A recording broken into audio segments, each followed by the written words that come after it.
Merci pour la question. En fait, je pense que chez AstraZeneca, il y a deux valeurs principales qui justifient le fait qu'on aille sur la e-santé aujourd'hui. La première, c'est qu'on a une valeur qui est le patient. On met le patient en premier et évidemment au service du patient, la e-santé apporte des services. On fait des médicaments à la base, mais ça s'accompagne tout au long du parcours de conseils, ça s'accompagne de suivi et ça, la e-santé, c'est vraiment le bon moyen d'y répondre. Donc c'est pour ça que AstraZeneca se positionne là-dessus pour accompagner ses patients.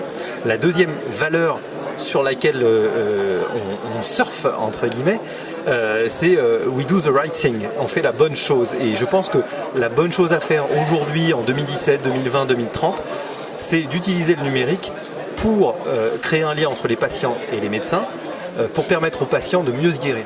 Voilà. On parle beaucoup de pathologies chroniques, on en parlait ce matin dans la table ronde dans laquelle j'intervenais. Je pense que dans les pathologies de longue durée, le patient passe beaucoup de temps avec lui-même et il faut l'aider. Et les outils numériques sont vraiment ce qui va se développer, je l'espère, dans les années qui viennent. Voilà, je ne serai pas plus long aujourd'hui, mais je pense que c'est profondément dans les valeurs d'AstraZeneca, la e-santé. Alors, le financement aujourd'hui, il est propre. C'est-à-dire que ce que je fais, ce que font mes équipes, ce qu'on fait en France, c'est financé par AstraZeneca, par des fonds propres. Je pense que du coup, c'est faible. Les budgets qui sont dédiés à des choses très innovantes, on a du mal à les justifier. On a une vraie volonté d'y aller, ça c'est clair, le comité de direction est très clair.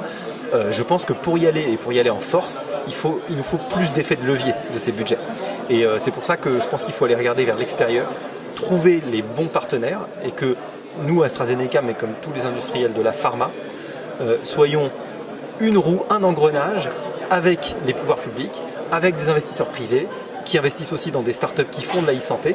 Et en fait, c'est en mettant chacun un peu de cet investissement, en finançant une partie, qu'on va arriver vraiment à craquer ce problème en France avec nos contraintes réglementaires, nos contraintes juridiques, d'arriver à franchir le cap de la e-santé au service donc toujours du patient.